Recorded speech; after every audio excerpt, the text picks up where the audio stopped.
Amin. Amin. Silakan duduk, Bapak Ibu sekalian. Ya, kita bersyukur ada di tempat ini saat ini. Ya, firman Tuhan berkata, ke rumah duka lebih baik daripada ke rumah pesta. Bukan berarti ke rumah pesta tidak baik, tapi ke rumah duka itu lebih baik. Karena apa? Di rumah duka kesudahan seseorang. Kita bisa tahu endingnya hidup seseorang. Hidup kita semua penting. Awal itu penting, pertengahan penting, tapi tetap yang terakhir itu yang terpenting. Seperti lagu ini tadi juga ingatkan, supaya kami tetap setia sampai akhirnya, sampai hidup dunia, sampai dipanggil oleh Tuhan. Jadi saja ya kita doa dengan Tuhan, Tuhan berikan petunjukmu melalui firman Tuhan. Ya, buka hati kita, biarlah firman Tuhan akan memberkati setiap kita. Lah, saya tergerak, kita akan baca ayat yang sudah ditulis di HUIM ini, dan saya percaya ini tepat sekali karena Pak Andri itu pendeta. Ya, jadi ayat ini bicara untuk seorang pendeta kuat sekali, saudara. 2 Timotius 4 ayat 7 sampai 8. Aku telah mengakhiri pertandingan dengan baik. Aku telah mencapai garis akhir dan aku telah memelihara iman. Sekarang telah tersedia bagiku mahkota kebenaran yang akan dikaruniakan kepadaku oleh Tuhan, hakim yang adil pada harinya. Tetapi bukan kepadaku, melainkan juga kepada semua orang yang merindukan kedatangannya. Sudah jelas sekali Rasul Paulus berkata, dia itu sudah mencapai garis akhir. Sudah luar biasa sekali. Dia juga berkata, sudah disediakan oleh Tuhan mahkota kebenaran, anugerah yang luar biasa. Tapi dia juga ingatkan yang ketiga, ini juga berlaku bagi semua orang. Bukan hanya Rasul Paulus saja, semua orang, termasuk Pak Andri, termasuk saya, termasuk kita semuanya. Kalau kita bisa ngalami melakukan seperti yang Rasul Paulus katakan. Saya berikan tema ini yaitu tujuan hidup yang dari Tuhan. Paulus itu punya tujuan hidup yang daripada Tuhan. Saudara, sehingga dia bisa berkata, aku telah mengakhiri pertandingan baik dan telah mencapai garis akhir. Hanya orang yang punya tujuan akan mencapai goal akhirnya, saudara. Kalau orang tidak punya tujuan, nggak pernah sampai, saudara. Hanya orang punya tujuan, mengerjakan sesuatu. Aku mau membangun rumah, misalnya. Baru dia akan melangkah, mungkin buat gambarnya, mungkin kontraktornya, mungkin bangunan 1, 2, terus selanjutnya. Baru akhirnya bisa berkata, sudah selesai.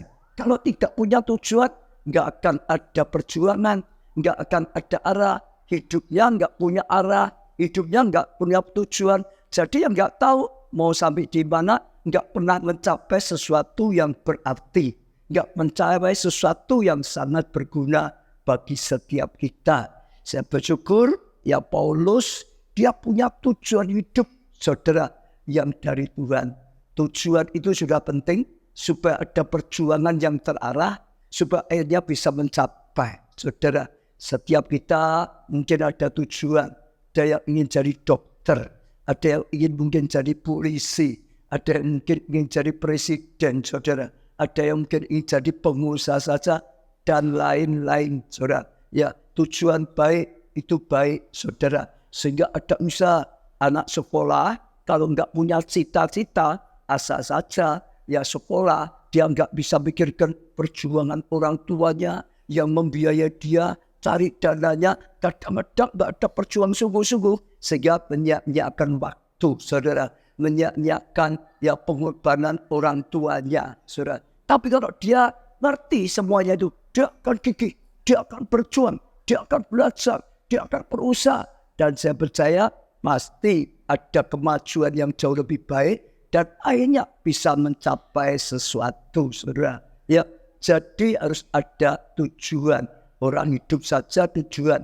Orang ikut Tuhan Yesus ada tujuan. Orang melayani, saya percaya tadi kur semua, paling gugur, pasti ada tujuan. Layanan, apalagi jadi pendeta seperti Pak Andri sudah harus ada tujuannya, saudara. Ya, tujuan saya katakan itu akan membuat kita berjuang yang terarah, mudah tercapai. Tapi ada tujuan yang terbaik, yaitu tujuan yang dari Tuhan. Kita manusia kadang-kadang punya rencana, aku mau ini, mau ini, mau ini, mau ini, saudara. Ya, belum tentu pas, belum tentu berhasil.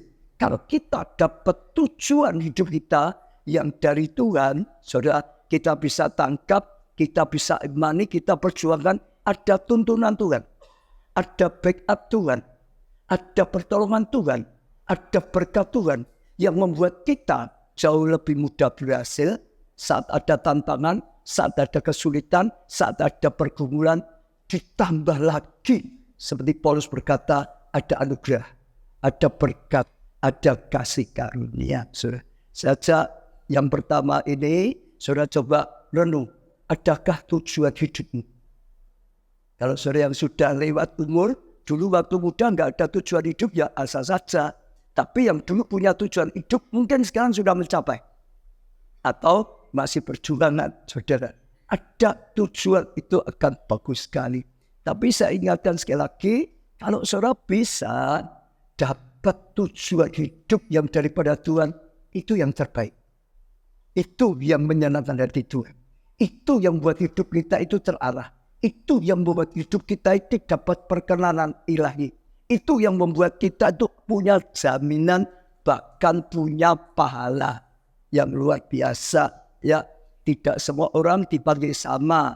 Ada yang dipanggil tetap saja jadi dokter lah, jadi orang-orang di dunia pendidikan lah, jadi pengusaha, karyawan lah, saudara ya. Jadi banyak hak, saudara.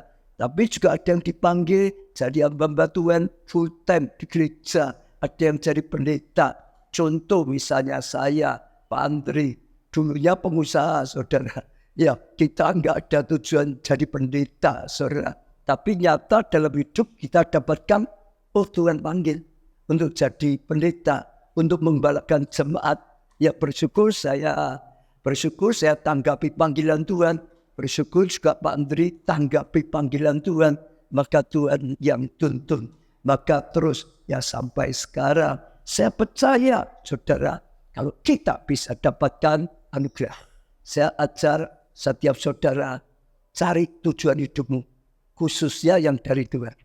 Nanti saudara dijadikan apapun, saudara akan suku-suku diberkati dan jadi berkat hidupmu. Karena di tempat yang Tuhan inginkan ada backup, ada berkat Tuhan. Dan saudara akan berfungsi dengan sangat baik, saudara. Jadi apapun saudara. Ya, saya coba buka hati saudara. Benarkah saudara sudah tangkap tujuan? Kalau belum, sejak sekarang mulai doa. Mulai minta petunjuk dari Tuhan. Saya percaya Tuhan akan tunjukkan. Saya percaya Tuhan akan arahkan, akan bicara. Sehingga saudara bisa mengerti. Kalau saudara sudah mengerti, hidup saudara akan sangat terarah. Dan itu sungguh-sungguh akan mendatangkan kasih karunia dan anugerah yang luar biasa. Ya, saya percaya itu yang penting sekali, saudara. Jadi sekali lagi miliki tujuan hidup bahkan yang terbaik yaitu dari Tuhan. Saudara, ya, akan dikatakan aku telah mengakhiri pertandingan yang baik dan telah mencapai garis akhir yang ditentukan oleh Tuhan. Finishnya, dan aku telah memelihara iman. Artinya saudara bukan hanya baik saja mencapai, tapi juga bukan hanya mencapai, ada petunjuk memelihara iman. Saudara, dalam hidup itu banyak pergumulan, banyak macam-macam. Kita bangun ya kesehatan, ada juga kadang-kadang masalah, sakit, penyakit dan macam-macam. Kita mau membangun keluarga yang bahagia, kadang-kadang juga ada tantangan, masalah yang salah paham, masalah yang pertengkaran ini dan itu, saudara, ya selalu ada masalah. Kita mau bekerja, saya percaya pasti juga akan menghadapi masalah. Saudara, akan melayani ada masalah enggak ya? Pelayan ya wali kudus, betul ya wali kudus. Pasti ada masalah, saudara. Semua, saya, Pak Andri, semuanya. Tapi Ini pesan Rasul supaya mencapai dikatakan di sini memelihara iman. Tetap jaga iman. Tetap jaga apa saudara? Iman. Sekali lagi, tetap jaga apa saudara? Iman. Kenapa? Yang namanya hidup itu enggak hanya mulus saja. Yang namanya hidup itu lika-likunya ada, saudara. Kita ikut Tuhan juga sama. Apalagi orang lain juga sama. Karena ada waktunya. Kita waktu ikut Tuhan pertama dianggap masih bayi rohani. Berkat Tuhan itu lebih mudah. Apa-apa aja, saudara. Seperti bayi, saudara. Ngompol, nangis saja, sudah orang tuanya ganti popok. Nangis, lapar, nangis saja, gitu sudah susunya datang, betul gak, saudara? Tapi orang tua nggak mau anaknya seperti itu terus. Doa kabulkan nggak. Belajar dewasa. Belajar bertumbuh, saudara. Betul nggak? Belajar bisa makan sendiri. Belajar bisa lakukan ini dan itu. Bahkan ayahnya setelah belajar harus bisa cari uang sendiri. Biasa, biaya hidup sendiri. Ada pertumbuhan. Kadang-kadang, saudara, mengalami kemudahan. Tapi ingat, kadang-kadang kita digembleng. Kadang-kadang kita akan diproses. Kadang-kadang kita akan diuji. Saya tidak tahu di sini, tapi saya percaya pasti ada. Saudara yang sedang mengalami guncangan proses hidup dari Tuhan. Ditempa, saudara. Ya, sedang mengalami pembentukan. Saudara tahu, ujian, proses kehidupan itu memang diizinkan Tuhan. Supaya kita tangguh. Supaya kita kuat. Supaya kita punya pengalaman. Saudara, jangan sampai imanmu goyah. Jangan sampai luntur imanmu. Tetap saja percaya Tuhan. Tetap saja taati firman Tuhan. Tetap saja layani pekerjaan Tuhan. Tetap saja berjalan di dalam Tuhan. Saya percaya kalau saudara belajar seperti Rasul Paulus, pelihara iman. Tetap akhirnya selamat. Tetap akhirnya akan berhasil. Karena yang melindungi adalah Tuhan. Karena yang menuntun adalah Tuhan. Karena yang memberi jaminan adalah Tuhan. Jadi saja kalau saudara ada pergumulan dalam hidup, dalam hal apapun. Dalam membangun rumah tangga, dalam membangun pelayanan, dalam membangun kesehatan atau apapun. Sekali lagi, pelihara iman. Jangan mau goyah, saudara. Tetap saja teguh di dalam Tuhan, saudara. Ya, saya percaya itu pesan yang penting sekali, saudara. Sehingga dia berkata, sekarang telah tersedia bagiku mahkota. Kalau cerita mahkota sudah pasti kemuliaan, sudah pasti anugerah, sudah pasti sesuatu yang luar biasa. Tersedia bagiku mahkota kebenaran. Hidup dalam kebenaran akan ada mahkota yang dikaruniakan. Karunia itu bukan karena memang kita hidupnya 100% benar. Sebetulnya ya masih banyak kekurangan. Tapi karunia dianugerahi, dikaruniai. Ya, bukan karena ya kebaikan kita, tapi karena kemurahan dari Tuhan. Keberlaku oleh Tuhan, hakim yang adil pada harinya. Jadi kalau kita terus pelihara iman, berjalan dalam Tuhan, akhirnya kita akan mencapai garis akhir. Saudara, maka disediakan apa? Mahkota kebenaran ya yang daripada Tuhan.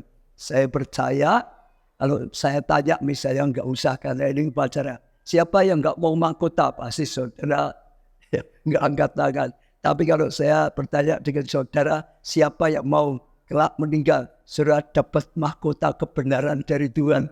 Yang nggak mau jangan angkat tangan. Sekarang praktek aja saudara. Siapa yang mau nanti kalau saudara mati pulang ke saudara dapat mahkota kebenaran yang dari Tuhan. Yang mau angkat tangan, yang nggak mau jangan angkat tangan. Nggak angkat tangan jadi pekewo saudara. Loh, betul saudara. Tapi itu firman Tuhan. Firman Tuhan itu pasti benar. Dipercaya nggak percaya pasti benar. Karena ini firman Tuhan itu perkataan Tuhan. Saya lihat di mana-mana ya. Firman Tuhan itu jaminan pasti benar.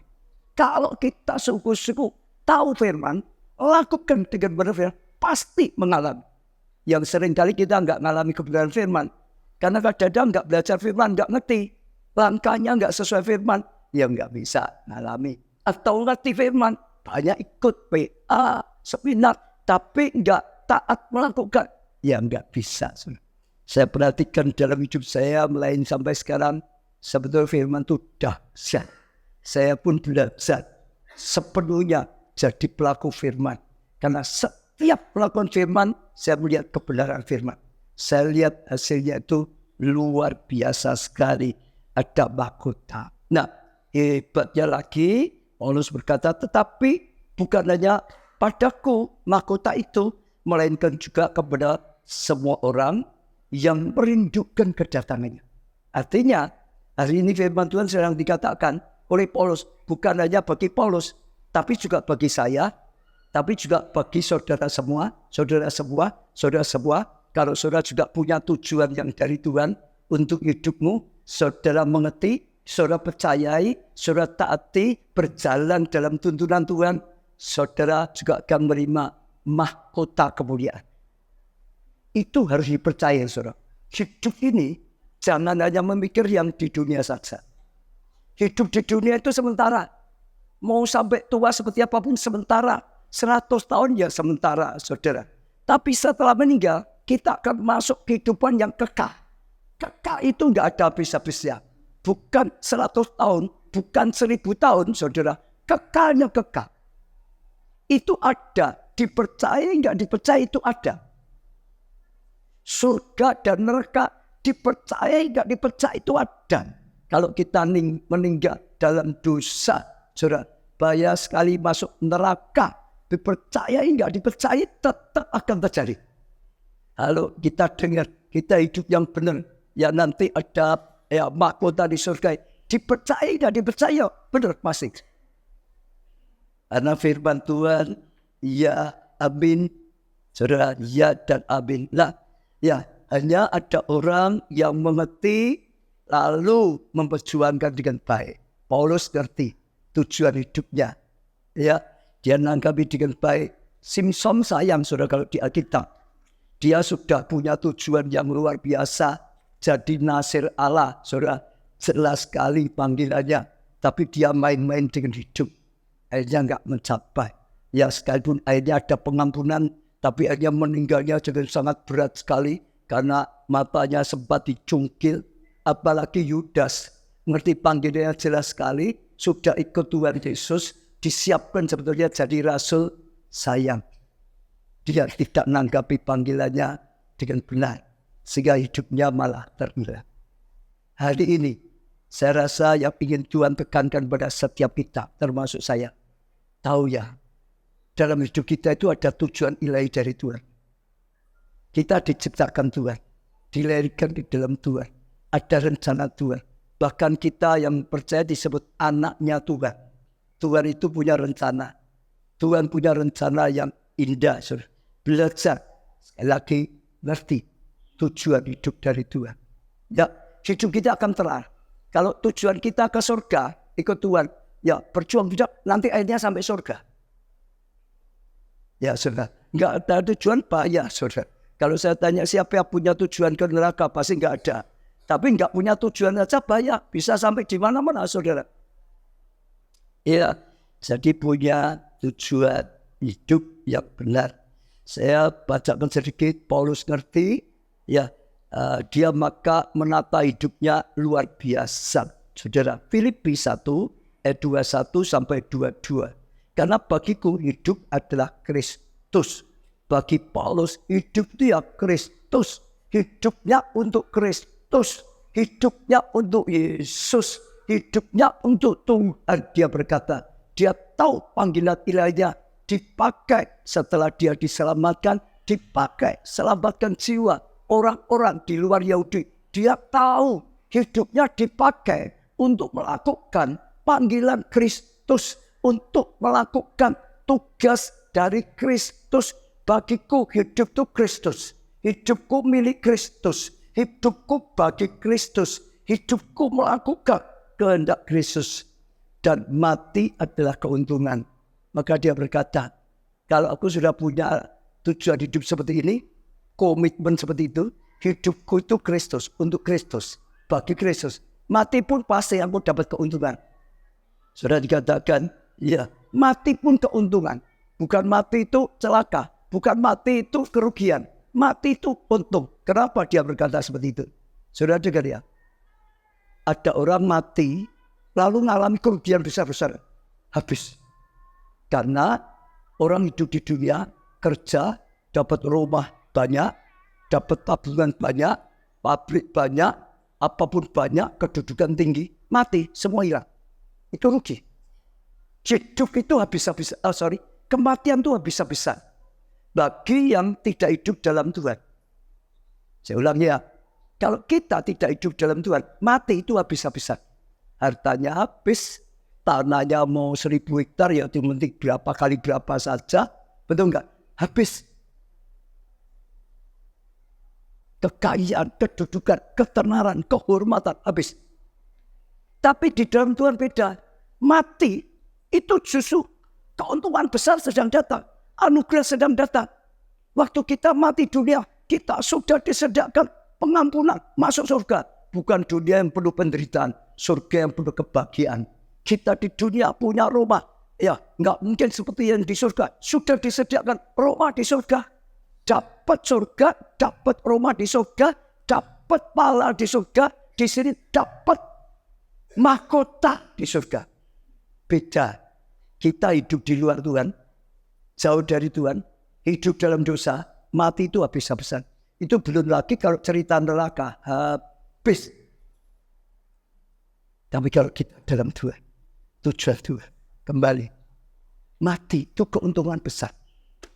Jadi tidak masalah. Mau hidup, mau mati, sama saja. Ya dikatakan mati pun tidak masalah, saudara.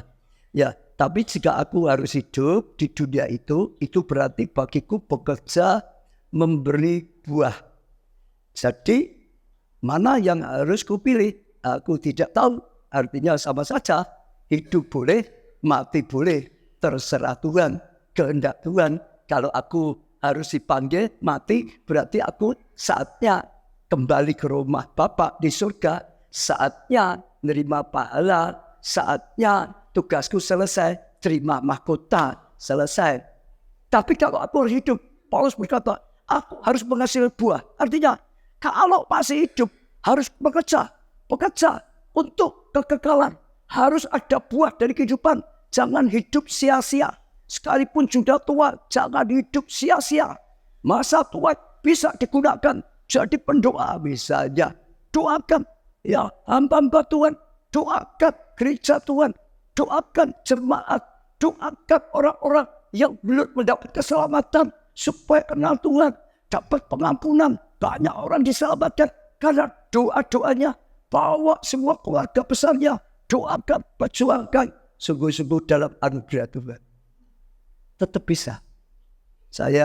Kita dipercaya oleh Tuhan bangun di pusat kegerakan Roh Kudus di Gondang Rejo 20 hektar. Salah satunya mau dibangun kalau kita ini untuk orang tua, saudara. Ya, salah satunya adalah supaya orang tua pada masa tuanya tetap bahagia karena ada yang memperhatikan. Ya, tapi bukan hanya itu saja. Pada masa tuanya ada lingkungan yang baik kalau jejakkan panjang, saudara. Dari situ juga ada dokternya. Ya, tapi yang lebih daripada umumnya adalah di situ, ya saudara, akan terus imannya, rohaninya dibimbing. Ada pendeta yang terus akan membimbing. Ya saudara, senantiasa setiap hari ya ada saja hal yang rohani. Bukan hanya itu, talentanya saudara digunakan. Tetap melayani sampai pulang ke rumah Bapak, tetap melayani. Salah satunya tadi, biarpun sudah tua jalan nggak bisa kan, doa masih bisa toh ya, masih bisa toh lakukan itu dan itu masih bisa. Pokok seperti Paulus, hidup itu berjuang. Saya percaya itu sesuatu yang luar biasa, saudara. Nah, saya tidak terlalu panjang, tapi saya cerita sedikit yang tentang Pak Andri. Saya kenal Pak Andri itu mungkin hampir atau sekitar 40 tahun yang lalu. Karena sebelum saya jadi pendeta, saudara, saya dulu sempat jadi pengusaha tekstil, saudara ya, finishing. Pak Andri ini supplier chemical. Jadi dia selalu datang pabrik saya supaya saya beli gitu loh. Dia saudara. Jadi datang terus. Jadi kita dekat, kita akrab, sering makan bersama. Tapi ada satu, Andre tahu mungkin sering cerita juga. Pokok kalau saya datang tempat pabriknya Pak Obaja, pasti diinjili gitu saudara. Dia cerita gitu. Pokok kalau aku datang, siap diinjili dulu gitu saudara. Diinjili. Setelah diinjili selesai, Pak Obaja baru mau order gitu saudara. Kalau belum dengarkan diinjili dulu, Pak Obaja nggak pernah beli gitu saudara. Kalau saya sabar, menunggu, mendengarkan saudara. Diinjili terus. Baru akhirnya saya order dia saudara. Lah karena terus setiap datang saya injili, lama-lama terima Yesus. Lama-lama ya percaya pada Tuhan, dapat keselamatan dari Tuhan saudara. Lah saya senang sekali, ini salah satu buah pelayanan. Setelah itu ikut dalam ibadah. Waktu Tuhan panggil saya jadi pendeta, jadi jemaat, akhirnya ikut melayani, bertumbuh dalam pelayanan. Dan itu saya lihat dia mulai bertumbuh. Saya serahin itu waktu Warikukun, ya sempat gereja di Warikukun. Saya serahkan untuk dikembalikan pada dia. Terus sampai sekarang. Kalau nggak salah mungkin 30 tahun yang lalu, kalau nggak salah mungkin yang senior itu mungkin ingat ya. Mungkin ya sekitar 30 tahun yang lalu sampai sekarang. Saya percaya pasti ada suka duka. Saya percaya hidup itu seperti itu saudara. Melayani itu seperti itu saudara. Tapi hari ini saya bersyukur. Saudara, dia akhirnya pulang ke rumah Bapak. Dan saya percaya ayat ini berlaku. Tadi saya datang langsung ketemu dengan, saya manggil dia Cik Meli. Sudah biasa. Istrinya saudara. Wah Pak Andre itu setiap hari katanya Tuhan baik, berkati Tuhan. Semua dalam keadaan baik. Tapi juga kedua, berbuat baik ya, jadi berkat bagi orang lain ya. Selalu katanya, kalau ketemu dia betul gitu ya, sebenarnya. Selalu ya, baik ya, Tuhan itu baik, diberkati ya. Tapi juga yang kedua, jadi berkat ya, jadi berkat orang lain ya, selalu. Terus, itu iman. Betul enggak saudara? Itu iman, itu tujuan hidup. Ada arah yang terus diperjuangkan. Dan setelah itu, saya dengar lagi tadi, Andre itu dipanggil Tuhan tidak sakit loh. Betul ya? Enggak pakai sakit toh. Jadi enggak sakit saudara. Katanya Sabtu malam, betul ya? Sabtu malam, enggak tahu mungkin sudah tidur malam-malam, tapi dibanguni kok orang bangun-bangun. Dibanguni kok orang bangun-bangun. Ternyata mulai ke rumah Bapak. Ternyata pulang. Oh, saudara saya beritahu ya, itu anugerah besar loh. Daripada sakit lama, sengsara betul, lebih baik sudah. Itu kemurahan Tuhan loh, salah satu kemurahan Tuhan. Saudara. Saya pun rindu. Besok kalau dipanggil pulang ya Bapak ya, ambil aja nggak usah sakit. Semua karena kemurahan yang daripada Tuhan. Saya percaya itu kasih karunia, anugerah yang luar biasa yang daripada Tuhan. Maka semua keluarga, milik istri, serahkan pada Tuhan dengan ya ikhlas, ya dengan ucapan syukur. Ya karena seperti Paulus, mati pun untung. Sekarang sedang dapat mahkota kok. Sedang dapat pahala kok. Sekarang sedang dapat rumah di surga. Sekarang sedang dapat surganya kok. Diikhlaskan. Sehingga perjalanannya akan jadi perjalanan yang indah, yang baik. Saudara ikhlaskan. Jemaat juga sama, diikhlaskan. Saudara, iya, bahkan serahkan. Tuhan itu tuntun kita. Saudara. Banyak hal, kadang-kadang kita bingung, nanti gimana kita, nanti gimana. Banyak hal itu gitu, saudara. Mau buka toko ya, nanti gimana ya, laku enggak, macam-macam, saudara. Ada sakit, nanti gimana ya, banyak hal gitu. Pelayan nanti bagaimana, enggak usah takut. Saya alami selama saya hidup, khususnya selama melayani. Tuhan itu jaminan. Tuhan itu pasti. Yang penting kalau kita pegang Tuhan sungguh-sungguh, ikuti, taati Tuhan sungguh-sungguh ya, saudara. Jangan ikut Tuhan, tapi karpe dewe ya enggak bisa, saudara. Ikuti sungguh-sungguh Tuhan. Percayalah, Tuhan itu pasti. Ada waktu Tuhan izinkan ngalam badai. Tapi Yesus yang meneduhkan badai bersama-sama dengan kita. Ada waktunya kita berjalan, tapi tidak tahu jalan keluarnya. Tapi Yesus kata, akulah jalan, kebenaran dan hidup. Dia akan nuntun jalan kita. Saat tidak ada jalan, dia buka jalan. Saat kita nggak ngerti, dia bisa memberikan pengertian. Saat kita tidak mampu, dia bisa beri kemampuan. Saya tergerak tadi, saudara, lagu yang dinyanyikan, hanya dekat pada Allah. Bukan ya? Hanya dekat pada Allah. Bukan ya? Sorry ya. Hanya dekat Allah saja, tidak pakai pada. Aku tenang. Lalu apa? Daripada yang yang penting mendekat pada Tuhan. Carilah Tuhan. Minta tuntunan Tuhan. Mendekat pada Tuhan. Gak usah takut. Dia akan menuntun. Dia akan memberi keselamatan. Dia yang akan memberi pertolongan. Saya dengar tadi lagu ini, lagu kesukaannya Pak Andri katanya. Tadi gitu ya. Ya. Tapi itu juga bisa jadi nasihat petunjuk saat ini. Untuk jemaat Wali Kukur. Gak usah takut. Mendekat pada Tuhan. Lebih mendekat pada Tuhan. Jangan ada yang malah mundur gitu. Jangan salah. Malah lebih mendekat pada Tuhan. Nanti tenang. Nanti dapat tuntunan Tuhan. Nanti dapat kasih karunia dan anugerah dari Tuhan. Dia memberi keselamatan. Dia yang akan berkati gereja ini. Dia yang berkati semua jemaat dan pelayan. Lalu diakhiri lagunya, bersama malaikat di surga aku memuji. Tidak perlu saudara. Ya itu bersyukur saja. Memuji Tuhan bersama malaikat di surga. Kira-kira di sini ada malaikat enggak saudara? Di sini ada malaikat enggak saudara? Kira-kira di sini ada Tuhan atau tidak ya saudara? Sudah pasti kalau Tuhan Maha hadir, pasti. Malaikat juga saya percaya ada. Biarlah kita dengar firman, biarlah kita minta Tuhan berikan rema khusus masing-masing. Nanti akan dapatkan tuntunan. Tuhan itu nyata Pak saudara. Dia bisa bicara, dia bisa menuntun. Saya jadi gembala sidang juga bukan keinginan saya. Karena Tuhan yang bicara, karena Tuhan perintahkan, Tuhan itu bisa menuntun. Sampai sekarang, tuntunan Tuhan itu nyata. Saudara belajar dengan suara Tuhan. Suara Tuhan itu bisa aja kita dapat penglihatan, kita dapat pendengaran, tapi yang pasti bicara dalam roh kita. Allah itu roh. Roh Kudus itu roh. Tinggal di dalam roh kita. Dia yang akan menolong kita. Jadi penolong. Dia yang menuntun kita. Dia yang mengarahkan kita. Roh Allah bicara pada roh kita dengan bahasa roh, bukan bahasa lidah maksudnya. Bahasanya alam roh. Kadang-kadang seperti siknya. Kadang-kadang seperti dorongan. Kadang-kadang seperti sesuatu yang buat roh kita itu tahu arti itu.